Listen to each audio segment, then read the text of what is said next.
I want to call to order. Today is a special presentation to the Budget and Finance Committee members and council members, the Metro Nashville Government 2018 Disparity Study.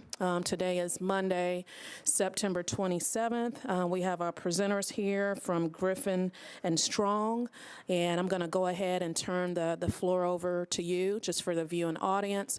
If you can introduce yourselves, and then you can begin with the presentation. Yeah, I'm Rodney Strong with Griffin and Strong PC, and I'm here with Michelle Clark Jenkins. And Michelle, if you'll introduce yourself. My name is Michelle Clark Jenkins, and I'm Senior Director of the Consulting Division for Griffin and Strong, and I was the project manager on the Disparity Study. Well, Michelle will tell you a little bit about some of the more technical details of the study, but I just want to tell you a little bit about us. We're a firm that's based in Atlanta, Georgia, and we've conducted over 150 engagements with various clients, mostly city and state governments and other governmental entities around the country.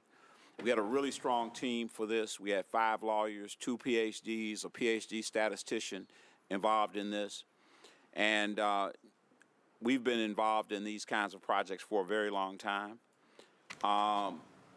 This is just a slide that talks a little bit about our project team. I headed the team as the project executive, and of course Michelle was the project manager. And I think I'd like to point out that Dr. J. Vince Egan, who served as our policy director on this study, has successfully defended programs in several jurisdictions, has a lot of experience as an economist and an attorney. And Dr. Gregory Price did our private sector analysis. And so we had a really strong team working on the project. Just as an overview, just want to talk a little bit about what a disparity study is. The fact is that, you know, we've got a lot that we do in a disparity study to make sure that we're addressing all the legal requirements of the courts. And so to give you a good example, there was a court case, 1989, City of Richmond versus J.A. Croson Company. And in that case, the Supreme Court basically said that in order to have any type of remedial action to deal with discrimination in the marketplace, you had to do an analysis to determine the basis of that governmental action. And they basically put in place a strict scrutiny standard. And they basically said that, you know, the government, before it takes any action, has to have a factual predicate. The methodology we use in the study is really dictated by the case law. And I think just as importantly, any remedies that we suggest have to be carefully crafted to address whatever it is that we actually found, you know, in the study process. So our study objectives were pretty straightforward. Is there a statistically significant disparity in the relevant geographic and product market and between firms that are qualified, ready, willing, and able, and that are available in the marketplace and their actual utilization? And if a statistically significant disparity exists, what are the factors other than race or gender that could have caused that disparity? If you've identified any discrimination, can that discrimination adequately be addressed with race and gender neutral remedies? And if race and gender neutral remedies are not sufficient, does evidence from the study legally support a race and gender conscious remedial program? And then finally, are the proposed remedies narrowly tailored to the strong basis in evidence from the disparity study? And then this slide just really talks a little bit about the technical approach. And Michelle, I'm going to turn it over to you and let you get into that. So a disparity study has a number of components. We do a legal analysis, as Rodney said. Disparity studies are really the product of case law. and the creation of the court. So we do a legal analysis. And then we do a policy and procurement analysis, which really determines whether there are certain barriers that are more prevalently would affect minority and women-owned firms. And then we do a lot of collecting and cleaning of data. We take your data from a number of sources, and we take some outside data in order to evaluate the procurement process. So the first part of it is we look at a relevant market, so what geographic and product areas are you purchasing from, and then we look at your utilization.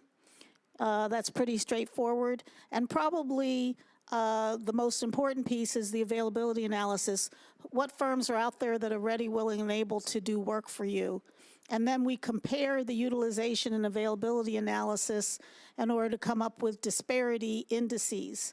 And then once we look at that and we come up with kind of a simple disparity, we then have to figure out whether the disparities we see are significant, and then whether they are likely caused by race and gender or caused by other factors. And then we also look at the private sector to say what's happening in the marketplace. The courts have said that even if we don't find a disparity or we don't find instances of discrimination at the Metro Nashville level, that we can look at what's happening in the marketplace to see if there is discrimination in the marketplace, and that governmental entities can be a change agent to change the environment that they operate in. And then we also looked at anecdotal evidence. It seems as if anecdotal evidence itself would not be that scientific, and that may be true when you hear something once or twice, but if you've interviewed hundreds and thousands of firms and you begin to hear the same thing over and over again, anecdotal evidence really helps us to formulate the recommendations for what we find in the study. And then finally, we do a final report and recommendations. So our policy findings, I'm going to do both. Metro Nashville currently has a PMP program that is predominantly race neutral. And as it's implemented, it's basically an outreach program. It does have a good faith efforts requirement that monitors compliance once contractors have committed to MWB utilization.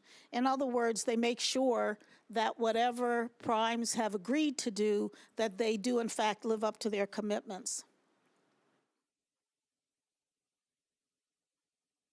We also found that there are some more effective tools that Metro Nashville has, but there were a number of reasons why those tools weren't used. Some of them were administrative or legislative or infrastructure support. There were other things that there just wasn't enough data for them to implement certain kinds of programmatic elements that were at their disposal. And we also found that one of the biggest things is that the current PMP is a subcontractor program, and until recently, Metro Nashville didn't really track all of the subcontractor data. So it's really difficult to have a program that you can't track and monitor. So the statistical findings, which are kind of the heart of a disparity study, as I said, the first thing we look at is what are we studying, what firms, and what's the geographical area where those firms exist. So what we did was kind of a radiate out methodology to determine what the geographical market is, and we kind of borrowed from antitrust law, which is where is it that you're spending 75% of your dollars, and that would become your geographical market or your relevant market. So we started with actually, it was the metropolitan Nashville area, which was both the city and county of city of Nashville and Davidson County. And then we pulled out to the Nashville MSA, and then the state of Tennessee, and then the surrounding states in the U.S. The good news in terms of the relevant market is that generally your spending occurs pretty close in. In construction, at least 75% of your dollars are spent actually within the Nashville MSA. And the same is true with your architecture and engineering dollars. With some of the other areas, it goes out to the state of Tennessee and to surrounding areas, which is not unusual. As a matter of fact, in goods, you're the state of Tennessee, the state of Alabama, and Virginia, and typically what we see is that with the purchase of goods, you're usually the whole United States. So this is good that you're spending most of your dollars kind of close in. So this is the availability table. We studied 5 different work categories: construction, architecture and engineering, other professional services, non-professional services, and goods. And so the percentages you see are the percentages of ready, willing, and able firms. And again, these are firms within the relevant market and also who operate in the product markets that you purchase from. So in other words, if somebody's a hairdresser and you don't buy hairdressing services, then they're not included in the numbers that we counted, although I understand that jails use hairdressing services a lot. So these are the percentages. So in that first column, you'll see that the total minority percentage in construction is 13.38%. When you add women to that, 12.43%. And we have a category called unidentified MWBE because from whatever certified list we pulled them from, we know that they're MWBEs, but we don't know their ethnicity and gender. So we didn't want to not include those firms, so we put them in kind of an unidentified category. And then you'll see that that following line, that's the total MWBE percentage. So in construction, the total MWBE percentage is 29.55% in construction. In A&E, it's 30.71%. In other professional services, it's actually more than half. 51.21% of the ready, willing, and able firms in the relevant market are minority and women-owned firms. In non-professional services, the percentage is 45.74%, and in goods, 23.74%. So that shows you of the ready, willing, and able firms in the marketplace. According to each of those categories, those are the percentages of firms that are MWBEs. So now we'll look at prime utilization. I know these numbers are a little small to see, so I'll try to read them to you as best I can.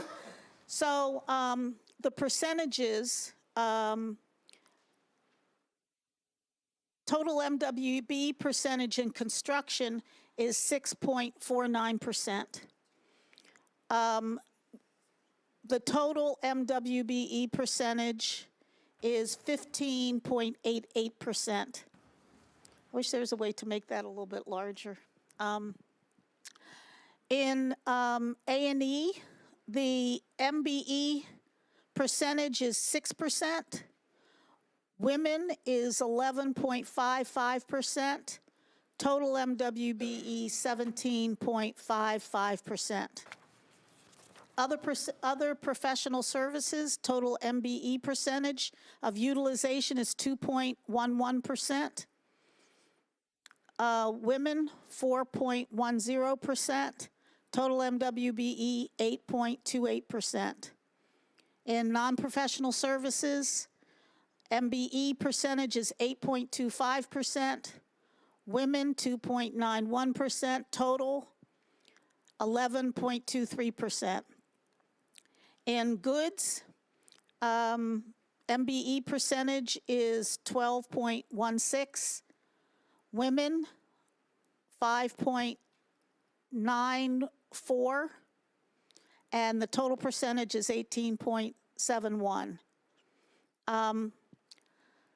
So when you compare those to the availability figures that I showed you, those areas that have X's we found to have statistically significant underutilization.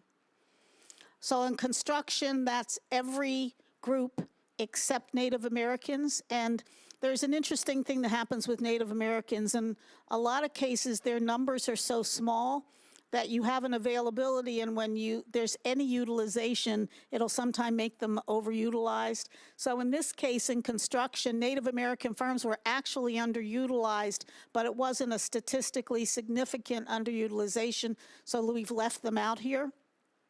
In A&E, again, same thing, every area, every group, MWBE group by ethnicity except Native Americans. In other professional services, it's every group except Asian American-owned firms were overutilized. And in non-professional services, it's every group. And in goods, it's every group except Native Americans. So then we looked at subcontractor utilization. Now, again, this was a little difficult because you have a program, and because they're not fully tracked, that means tracking both MWBE subcontractors and non-MWBE subcontractors, because in order to determine the percentage, you have to have a universe. And so there was some tracking of MWBE participants, but if we don't have anything to compare that to, we don't know whether the percentages will match up with availability. So what we did instead was we did a prime vendor questionnaire. So we sent a questionnaire to every prime who had had any kind of a contract or purchase order from Metro Nashville during the whole study period, which was fiscal year 2013 through fiscal year 2017, except in goods, because it is very rare that you have subcontracting in goods, but we sent it to every area. It's actually true that even though we sent it to every area, there's usually little occurrence of subcontracting except for in construction and A&E. And in some of the other areas, we just didn't have enough incidences to draw certain conclusions. But in construction and A&E, that's what you're seeing on this table. So in subcontracting, you had 6.17% MBE participation in construction, with women 5.1%, total MWBE 11.18%. In architecture and engineering, total MBE participation 16.64%, Caucasian women 14.08%, and total MWBE is 30.72%. So again, when we compare that to our availability figures, you have in construction statistically significant underutilization in every group, every ethnic and gender group. In A&E, Hispanic American-owned firm, Native American-owned firms were statistically significantly underutilized. And it should be noted that African American and non-minority female-owned firms were underutilized, but it wasn't statistically significant.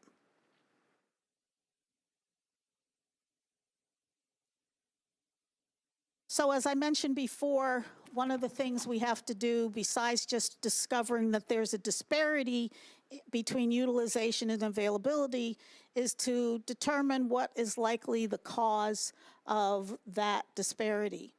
So we did a private sector analysis, which it also included a regression so that we could kind of understand what was the likely cause of these disparities. So in that, we found that that minority-owned firms, small businesses, and disadvantaged businesses were not likely to be new businesses, although women-owned businesses were likely to be new businesses. The reason that's an important point is because many times they'll say that the reason that minority and small and disadvantaged businesses are not getting contracts is because they're new firms. Well, what we found is in our marketplace that was not true except for women-owned businesses. We also found that minority-owned firms, women-owned firms, small businesses, and DBEs were likely to have been denied loans. And so to the extent that access to credit markets is important for both growing capacity and winning bids and awards from Metro Nashville is important, that meant that they were less likely to be able to get those kinds of loans. We found that minority, women-owned businesses, small businesses, and DBE firms, that there is no difference in the likelihood of them bidding for prime contracts. That's important because we also hear that the reason that minority and women and small businesses and disadvantaged businesses are not winning awards is because they're not bidding. And we found that that is not true.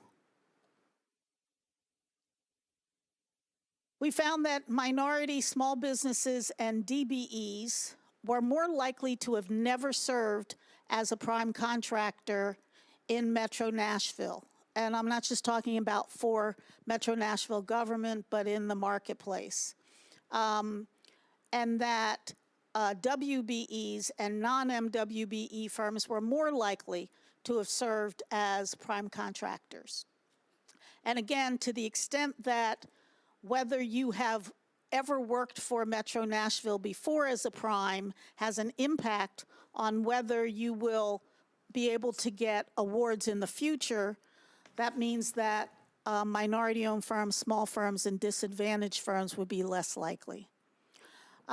We also found that MBE and DBE status reduced the number of subcontracting opportunities relative to MWBEs, to non-MWBEs and women-owned firms. I apologize, there's a typo there.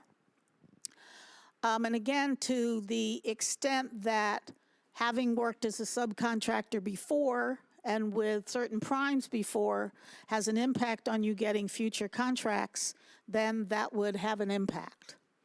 And we also ultimately found through a regression analysis that but for the status of being an MBE, a WBE, an SBE, or a DBE, that these firms would secure more prime contracts with Metro Nashville in this marketplace. So finally, we did some anecdotal analysis. Again, like I said, when you hear something once or twice, but through a number of different ways, including public hearings, email comments, focus group, a survey, and individual interviews, we probably hit over 1,000 firms. And so when you hear a comment from a firm once or twice, that's different from hearing it over and over again. So these were probably the 5 things that we heard the most, which is that small firms, and by the way, with anecdotal evidence, we collected it not just from minority and women-owned firms, but from all firms in the marketplace. So small firms have difficulty competing and are unfairly stereotyped as unable to do the work and lacking capacity. And we found that small firms wanted to compete as primes. MWBs were often contacted to fulfill good faith efforts requirement, but not actually considered or utilized. We heard that the proposal process is lengthy and expensive with excessive amounts of paperwork. Inconsistent communications about upcoming bids was also noted. We heard unnecessarily high bonding and insurance requirements are a problem, and that there's a lack of coordination of resources for small businesses that leaves MBEs lost in the shuffle. They felt that most business development organizations are tailored for young technology firms that are dominated by non-minority males. So in conclusion, the current program that Metro Nashville has is a predominantly race and gender neutral program. Griffin and Strong did the previous disparity study, and one of the major recommendations that we made was a commercial non-discrimination program, which essentially is a race and gender neutral program.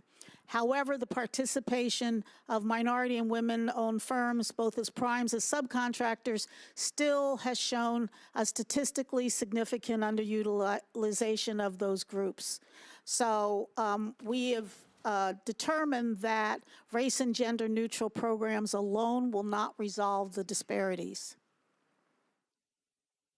So these are our recommendations, which I'll let Rodney run through with you. Sure. Okay. One of the things that we want to do first is to just refine the current program and make some modifications and some refinements to the current program. Legislatively, we believe that there needs to be a reconciliation of the Metro Code of Ordinances. There are some inconsistencies there that we just think need to be cleaned up that will help. We also believe that it's going to be important in a new ordinance to institute MWBE subcontracting goals on certain projects in a narrowly tailored manner that's consistent with what the findings of the disparity study are. We believe that there needs to be goal setting on public-private projects and economic development projects. We believe that there needs to be more communication, outreach, and forecasting, particularly forecasting. We think that it's really important to identify upcoming projects and make an effort to do outreach, to make the minority, women, and disadvantaged business community aware of those opportunities and allow them to begin to form relationships so that if there are teaming arrangements that are needed, those kinds of things, they can be prepared to take advantage of those. We also believe it's going to be really important to have more robust supportive services. In some instances, existing supportive services organizations can be enlisted, but they need to be coordinated so that firms that are preparing to bid on a particular metro project can be directed to those supportive services and can receive those supportive services in advance of that work being done. We believe that there need to be increased resources and training in contract compliance. We believe that the basics of contract compliance, what I like to call contract compliance 101, where you have people doing outreach and forecasting, contract administration, contract monitoring, where you're doing all of the nuts and bolts work, needs to be bolstered for metro government. We think that all of the bonding and insurance requirements need to be reviewed, and to the extent that there can be modifications made in terms of sequencing of segments of projects so that you can do sequential bonding, those types of programs, that ought to be looked at. We also believe that there needs to be a small business reserve prime program, which will be a race-neutral program for all small businesses, which would allow small businesses to compete with each other without competition from larger firms for certain categories of projects that are determined through regulation. And we also believe that it's extremely important to reform the data infrastructure so that all of the necessary data is captured so that analyses can be made with actual data on the subcontract level going forward. So those are our 10 primary recommendations. The study and the executive summary lay it out in more detail, but that's a broad overview of the recommendations that we have made. Michelle, I'm turning it back over to you. Before we open it up for questions, I do want to recognize our Chief Diversity, Equity, Inclusion Officer, Mr. Ashford Hughes, and also our Chief Procurement Officer, Ms. Michelle Hernandez-Lane. Mr. Hughes, did you want to, I know we started with the meat, if you want to backtrack us as it relates to the framework, you're more than welcome to do so. Thank you, Councilwoman Virtue. I did just briefly, before we open it up, just want to lay some groundwork as we talk about disparity studies and actually why we do the disparity studies. I think it's important to note that we can all look outside of Nashville right now and see that our market has changed, our city has grown, and these studies help us to look at what those best practices are over certain periods of time, and for us to get a better snapshot of what the market availability is in our city for businesses, particularly particularly around minority and women-owned businesses right now. It must be noted, this is our first disparity study report since 2005. So that's going on 12 plus years. Because of a lot of these policies sunset after 5 years, it's important that we do this on a continuous basis, at least every 5 years, so we get an updated market analysis of where we are as a city. And I think that's really important to note as we move forward with this process.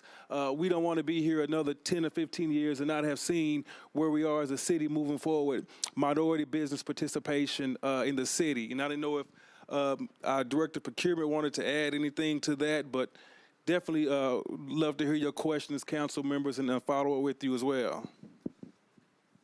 Ms. Hernandez-Lane? No, I mean, I think Ashford, has hit it on the head. I know that I've heard rather repeatedly, why are we continuing to do studies? And I think the answer to that is it really sets the groundwork for us to understand exactly what we're able to do as a city legally to assist in ensuring that we've got maximum inclusion that's allowable by law. And I think that, the information that's contained in the study helps us to make sure that we're not using kind of a one-fits-all approach, but that we are taking an approach that is more narrowly tailored and specific to what that study identifies as a problem. So I think it provides us with good information that we need going forward. Okay, now we'll open it up for any questions from council members.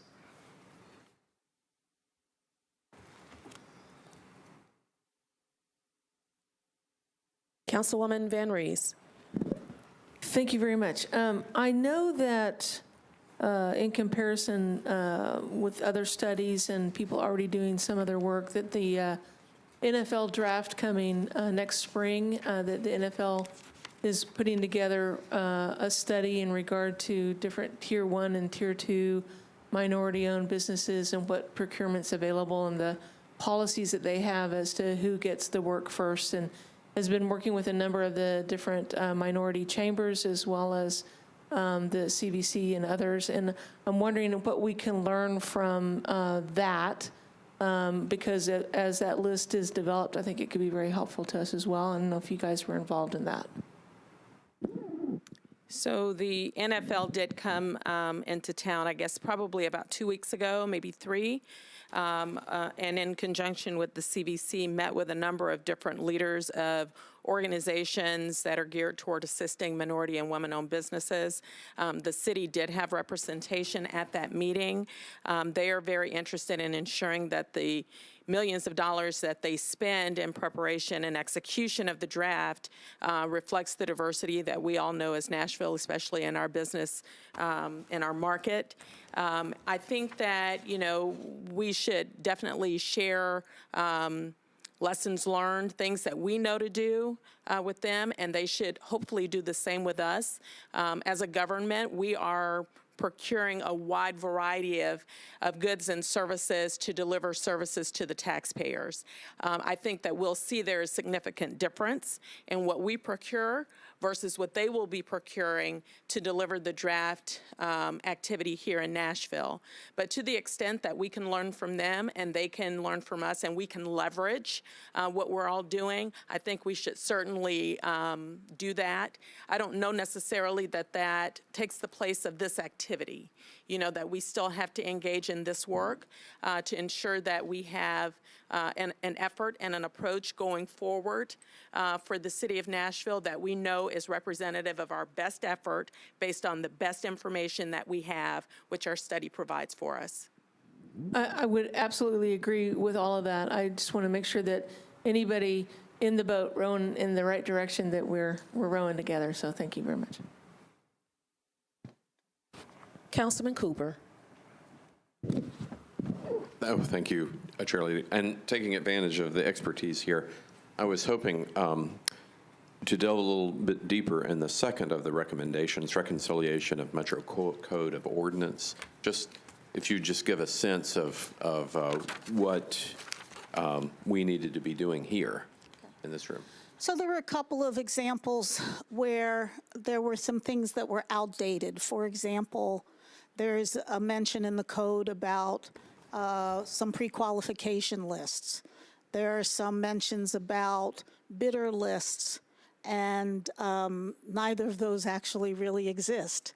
So the question is, have they become defunct? Are they no longer useful? Or if they are useful, should they be put back into play? But the idea of there being a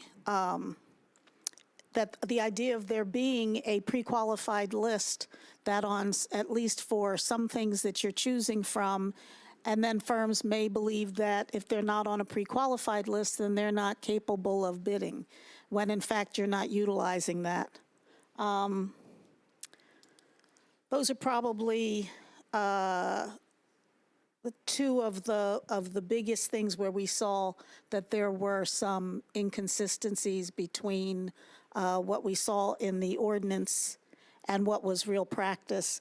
There were also some things like there is a trigger in the PMP program for initiating a race and gender-based goal program, but it's not really clear when you're supposed to do that.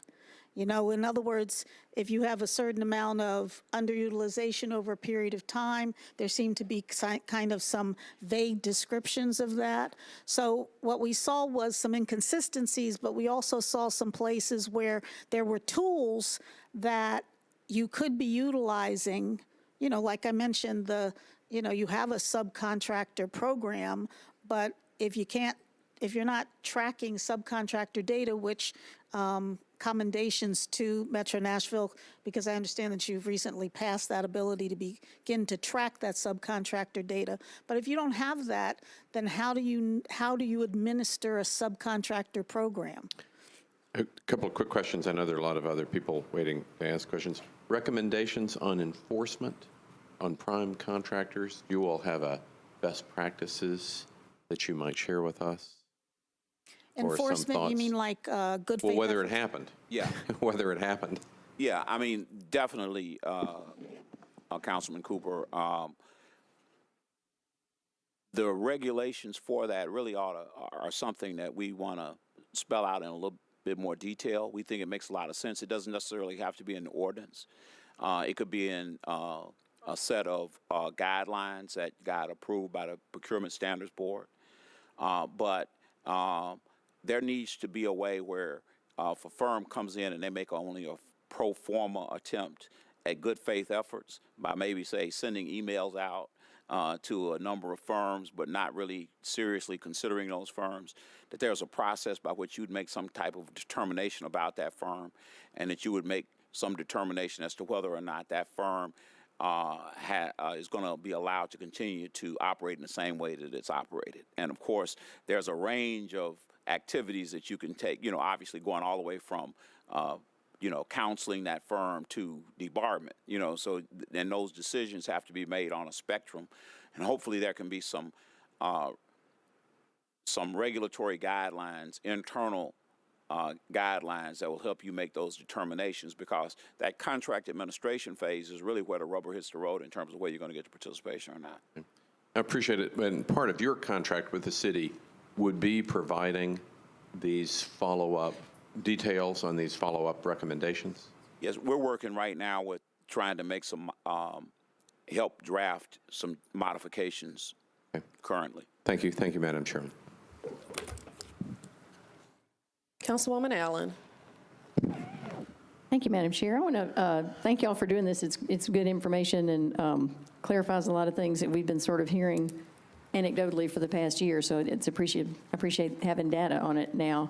I want to continue on the question of the tools that are available. You mentioned that we have some that we're not using, and then also what other cities are out there that are good go-bys that we could see what other tools that we could add to what we have that we're not using. So first, what do we have we're not using, and what cities can we learn from, and what should we add? Well, I think one of the big things, again, we talked about your subcontractor program, but kind of data in general. In order to administer any kind of monitoring, even just monitoring, just seeing what am I doing, where are we, you got to have good data. And one of the problems that you have is the lack of utilizing efficiently your commodity codes. So you have commodity codes. You all are using UNSPS codes. But when we looked at your data, they were kind of useless to us because they weren't appropriately applied. So we saw a lot of firms who were kind of put in a catch-all code, or, we're looking in construction and we see restaurants, they were all over the place. So it was very difficult. We'd had to do a lot of cleanup in data in order to perform the analysis that we did. So I would say that's one area that you're not utilizing, that you can't have any kind of effective administration of programs or even know what you're doing if your data is not good. And subcontracting is a really critical part of being able to bring firms into your procurement process. And so these subcontractor programs are kind of critical, and you can't administer it. Yeah, I'd just like to add, Councilperson Allen, just like to add one point to that, and that is that what we found is that in order to be effective, you have to look at a range of tools. And one of those things, and I talked a little bit about it earlier, is forecasting and working with firms to prepare firms for the bidding process, especially given the fact that you've got a number of firms that are seeking to move from a subcontractor to a prime contractor level. Part of that means that you have to identify those contracts that can be broken up into smaller packages so that smaller firms can compete for them. Part of it is giving firms enough advance notice that RFPs or proposals or bids are going to hit the street so that they can prepare their proposals and their bids, and working with that whole process. We've been working with a group of cities recently, 5 cities, to help them improve their procurement inclusion with each one of these cities. And you're familiar, I know, because you were part of a previous cohort with Living Cities. And their most recent cohort was on procurement inclusion, and our firm was the expert cohort lead. We worked with the cities of Chicago, Los Angeles, Charlotte, Memphis, and Milwaukee.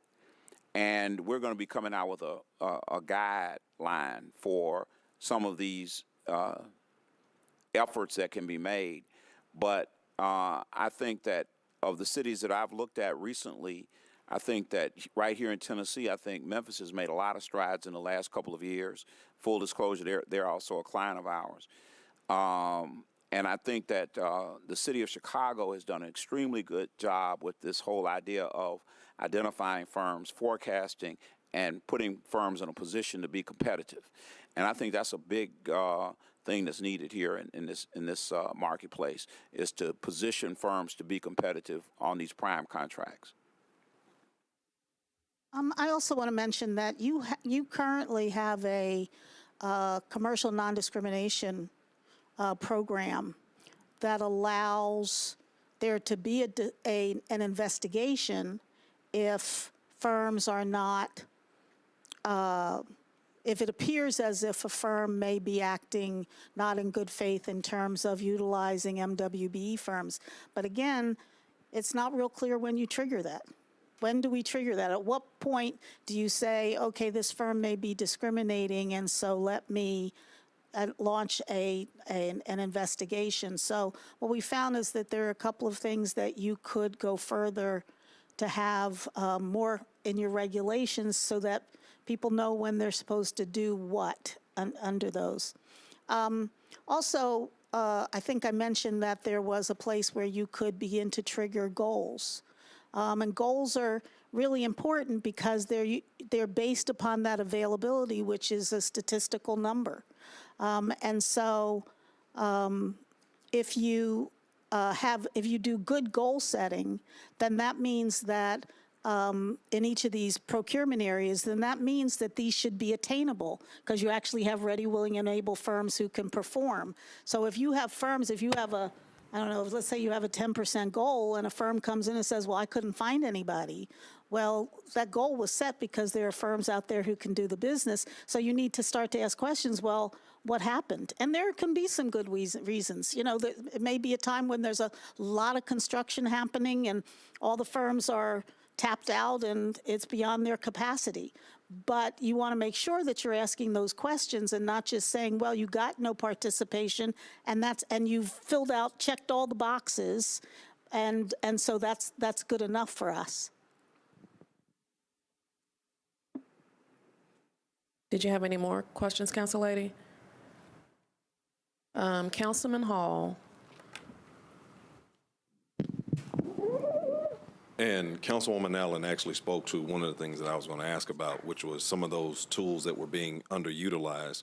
But to circle back, in the process of creating this disparity study, were there other studies or things that you guys took a look at specifically in reference to Davidson County or into Metro that may have impacted or also have discussed and covered some of the same information? Well, I'd just like to say that we did take a look at firms in general. We did a canvassing process, and during that we found that there are a number of small businesses that aren't yet ready to do business with the government, but that are, you know, obviously capable of growing, and so that there's a real need to. That's one of the reasons that we recommended the Small Business Reserve Program. And Michelle might want to elaborate on that or go into another point. Are you asking about studies outside of, you're talking about best practices in other areas, you're talking about just here? Well, outside and here, if there were specific things that you guys were able to take a look at as you went into this process to say, okay, here are some things that have been done other places. This is how this information was provided and how it impacted those processes, because a lot of that ties back into the reconciliation portion on our end, where we're able to look at a broad range of things. And so basically it's what can we couple this disparity study with to seek some of that reconciliation, and knowing where you guys started from and work through that process in the beginning will help with that. So a couple of things. So our base of data came from all of your, we took all of your data, everything from bidders to awardees to vendor lists. We used outside certification. We used your own lists of MWBEs. We used your subcontractors. We used all of the surrounding certification lists. And that's important because sometimes firms may not want to do business, may not have done business with you because they think maybe they're not welcome. So you want to make sure you're using as broad of a database as you can. So we looked at GoDBE. We pulled the Tennessee Department of Transportation's list. We pulled the Tennessee Unified Certification Program list. We pulled airport lists. So we looked at all those different areas around. And we also, by the way, have done a number of studies in Tennessee. So we did the last two Memphis studies. We did the state of Tennessee study. So we do have something to compare all of this to. We're about ready to start the Chattanooga study. So we will have done all the major cities in Tennessee. So as far as Tennessee's concerned, there's a kind of whatever that looks like across the state. I think we can bring a lot to bear on that. We also do studies all around the country. So we've seen everything from jurisdictions that now have, like California, that has a Prop 209, you know, where it's difficult to do anything that has to do with affirmative action, yet how do you make sure that there is inclusion? We've done work with the federal DBE program that I believe has been challenged 13 times in court and has survived those challenges.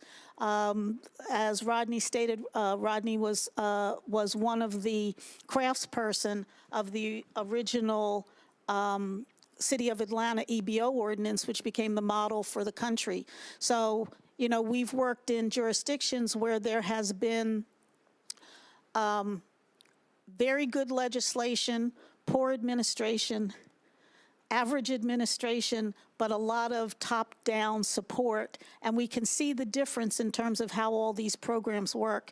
And I think one of the things we can say is that there always has to be support at the top, because if there's not, then these programs don't work, because there's always a way around these programs. You know, we look at the state of North Carolina right now has a kind of standard statewide procurement law for which you kind of check the boxes for whether you've attempted good faith efforts. And so that's been a very difficult process for them, and yet they've been able to figure out how to get participation.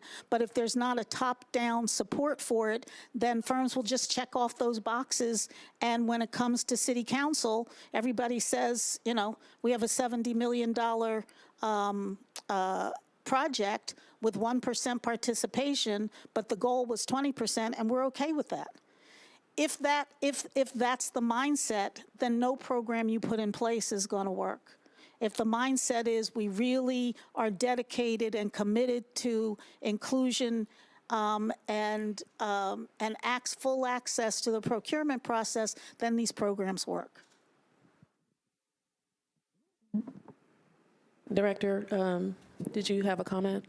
I just wanted to add to that as it relates to disparity studies specifically, the scope of the engagement is typically looking very specifically at our activity and making recommendations that may be informed in terms of, you know, how we move forward based upon some best practice knowledge, but the review itself has to be based strictly upon our data in order for us to have some basis for understanding what our next steps are. So we wouldn't necessarily be looking at other studies or other information initially as our consultants engaged in, you know, the availability analyses and the utilization analyses and the disparity analyses. That had to be a very specific look at our information.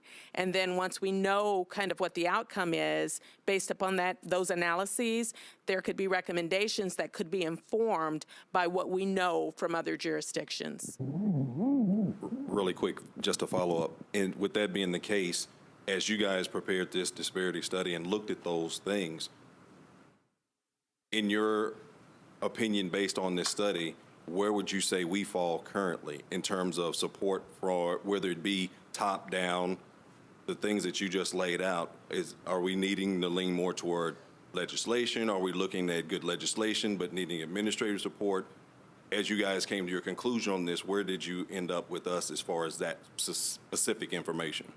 Yeah, well, all I can say is that we presented this to the administration prior to this a few weeks ago. I was in town, and we met with the mayor and the other leaders in the administration, and what they've indicated to us is that they are intending to make sure that these recommendations are implemented, and the program and that the full weight of this administration is going to be behind the program. And of course, we take them at their word on that. Councilman Davis. Thank you, Madam President. Got a couple questions here.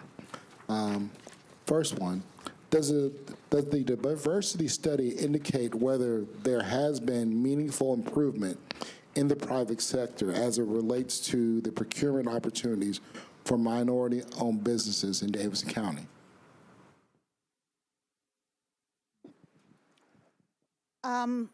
So are you asking compared to the last study? Yes, compared to the last study, yeah. We didn't do a direct comparison, but I can answer that question kind of having looked at the old study and the new study, and the answer to that is not significant. And so we still have these huge disparities because although I believe there's an increase in actually the dollar amount, there's also been an increase in the availability of firms in the marketplace. So when you compare the two, the percentages are not have not substantially increased. And in fact, we still have these deep disparities that, from a legal standpoint, again, using the term discrimination, an inference of discrimination has been legally found. And again, that's not not necessarily current discrimination. It can be the present effects of past discrimination and kind of institutionalized catching up that hasn't occurred yet in this marketplace. Okay.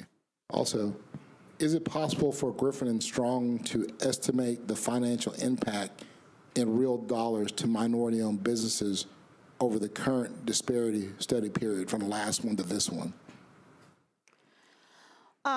It wasn't within our scope of work to do an economic impact study.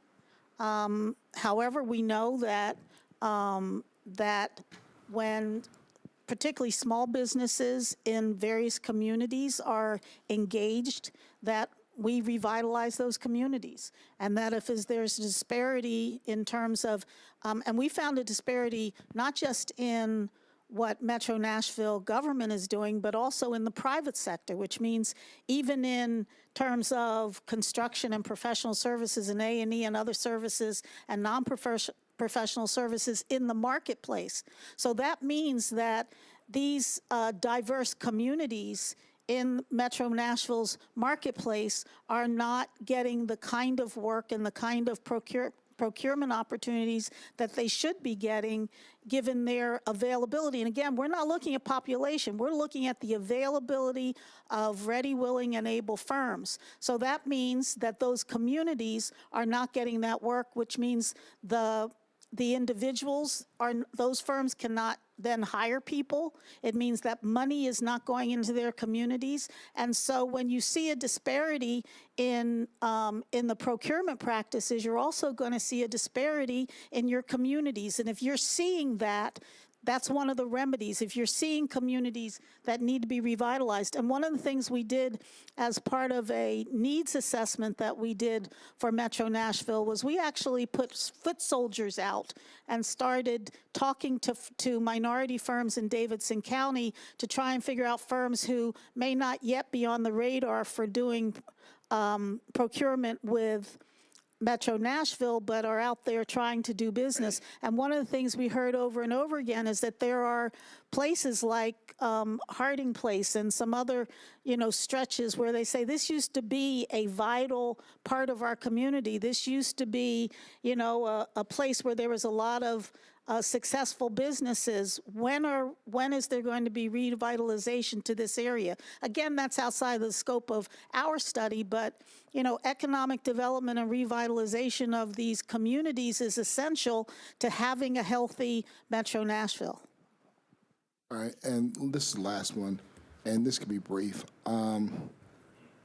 Between 2004, when the last study was done, and now 2018, have the minority businesses fared better, worse, or the same from what you've studied?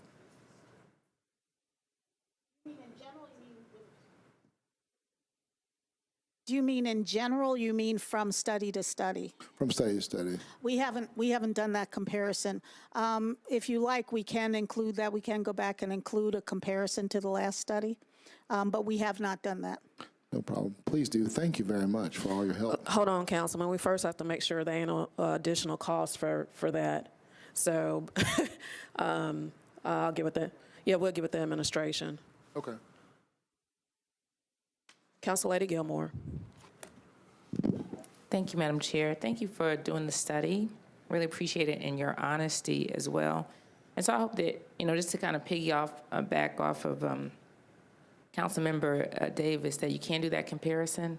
We went to the National League of Cities this summer, and they talked a lot about procurement in a lot of cities that you've worked with, and they really talked about the importance of what you were saying about good data and how you really can't move forward if you don't have good data. So I do think that piece is important, and I think a lot of those cities that you worked with, we really like what they were doing, especially, I know you said Memphis and Chicago, but Charlotte, a lot of council members from there as well, and we just like what they're doing with their loan programs for minorities and all those different things. You had said a couple of things.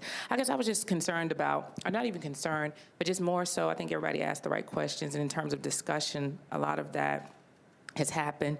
But what we do in terms of outreach, so now that we have this and it's finally completed, and it just kind of goes back out to what you're saying, outreach and making the community aware And I would like for us, I know we allocated, I think, in our budget, $25,000 to each minority chamber.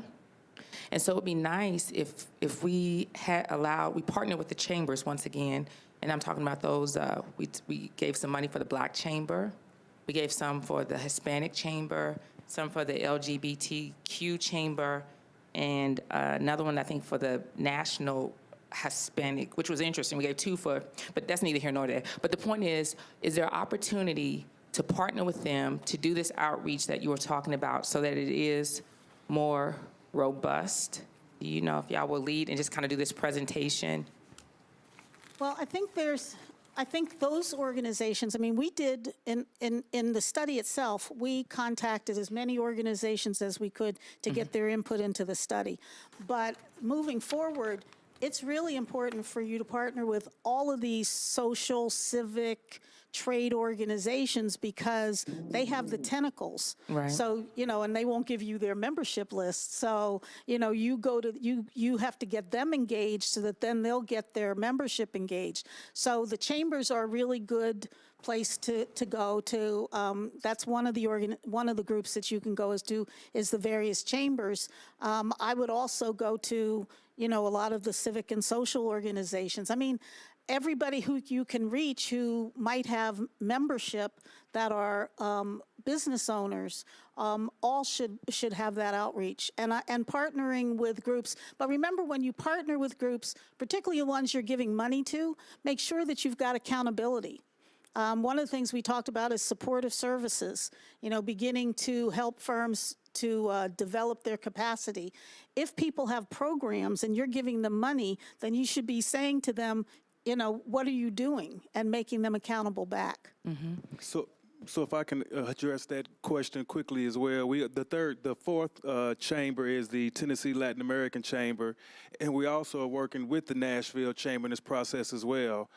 So our small business director, Audra Ladd, has been working with our ethnic chambers to make certain that we are looking at the disparity study and looking at the outreach for so we can help try to grow their capacity within their business framework as well. We also have the Mayor's Minority Business Advisory Council that is made up of around 15 members right now, mostly in the business community, all of the ethnic chambers, as well as the Nashville Chamber right now, working to make certain that we are providing the mayor updates on trends within the business community, outreach efforts that we want to do, not just internally, but externally as well. So we are working with groups like the NAACP, the Urban League, and other associated groups like that to make certain that we are trying to hit every corner of the city as we address small and minority-owned business participation. So are we having public forums? Are we having public forums with those organizations? Yes, the Minority Business Advisory Council tomorrow, and all these meetings are publicly noticed. It'll be the third meeting that we've had around disparities, around minority business participation. So we do have these in the public setting, and we'll be working with the Tennessee Black Chamber and the Tennessee Latin American Chamber coming recently to actually do a kind of a meeting with Griffin and Strong so they can reveal the findings and kind of next steps for those individuals. Okay, thank you. Then I had some follow-up questions as well. And you had spoken about the private sector. Maybe I missed it. Did you say what was the reason that the business opportunities hadn't really grown for minorities? Did you speak to that, or did I miss it? Did you identify what some of those gaps were? You said you noticed it happened in our sector, but it really kind of happened in the private as well. Did you? Yeah. Yeah, I mean, we did an analysis. Again, our analysis is, does it exist? Is there a disparity, and what's the likely cause of it? And what we do is we do a regression analysis that basically takes the disparity, kind of equalizes all the other possible factors, things like the size of the organization, the education of the owner. What else could explain that disparity other than race and gender?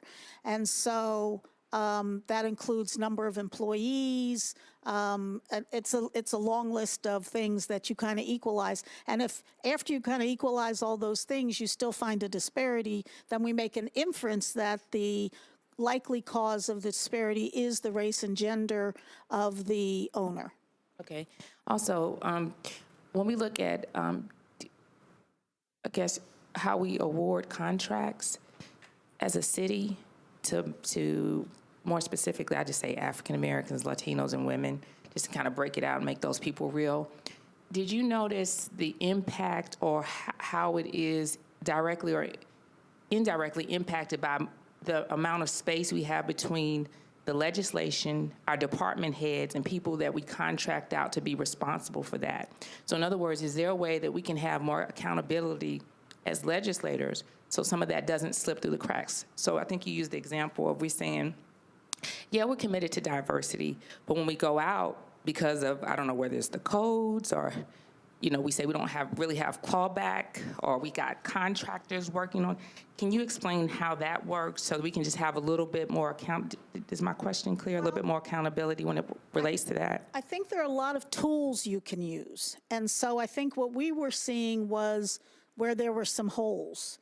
And so what we're going to attempt to do is to close up some of those holes. Some of them were in the existing ordinance and the existing regulations. Some of it was, you know, in terms of supportive services, in terms of outreach, in terms of forecasting, so that firms have a longer period of time before, you know, if you put a bid out, you know, a month ahead of time, and there's no opportunity to do a JV. There's no opportunity to do teaming when you only have a month to do it before that bid is due.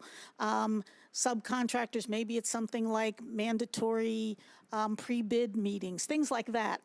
So what we're first trying to do is to close up the gaps we see, and hoping that those things that we saw, plus we're adding now, we already tried all the race-neutral measures, so now we're trying the race-conscious measures by doing some goals associated with around subcontracting. And then also we're adding into that the prime reserve program, where there'll be hopefully a certain area under which only small businesses will bid. We believe that all of those tools that we're putting in place will all be able to affect this. So at the end of the day, I think what you're asking me is what caused all of this. Yeah, and I guess too, the amount of, I feel like sometimes the amount of space, because we're part-time legislators, so when people come back and report, I just feel like things slip through the cracks. So when we get the reports, by then it's already over. So there's no accountability when the project's coming on, going on, or it may be that we hold the company responsible for having someone over diversity, which I feel like really kind of compromises that person. In other words, the people that we're contracting with, we allow them to hire someone to measure how much progress that company is making in terms of contracts and awarding those. Right. Is that?